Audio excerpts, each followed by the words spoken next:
Sindh high court ने 2021 से लापता 4 साल बच्चे की अदमबाजियाबी पर तफ्तीशी अफसर को झाड़ पिला दी। रिमार्क्स दिए कि बड़ों को तलाश करने में नाकामी हो रही है। बच्चे को तलाश करने में क्या मसला है, तफसील जान लेते हैं डॉन न्यूज के नुमाइंदे शफी बलोच से। शफी बलोच, बताइएगा क्या पेशरफ सामने आई है?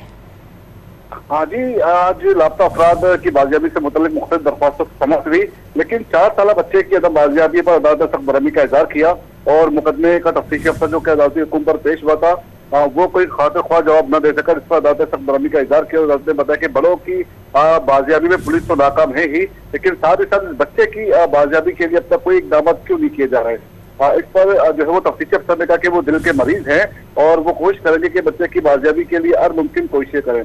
अदालत ने और अदालत को बताया कि तकरीबन 10 JRTs और 7 सूबाई टास्क फोर्स के इजलास भी हो चुके हैं और जो इकदाम किए गए उस हवाले से एक जामा रिपोर्ट भी अदालत में पेश की गई, लेकिन अदालत ने इन तमाम कार्रवाइयों पर सख्त बरहमी का इजहार किया और हुक्म जारी किया कि बच्चे को 5 दिसंबर तक तलाश करके वुस्ता के हवाले करें और इस हवाले से आइंदा समाअत में इसकी रिपोर्ट पेश की जाएगी। बहुत शुक्रिया तफसील देने के लिए शफी बलोच आपका।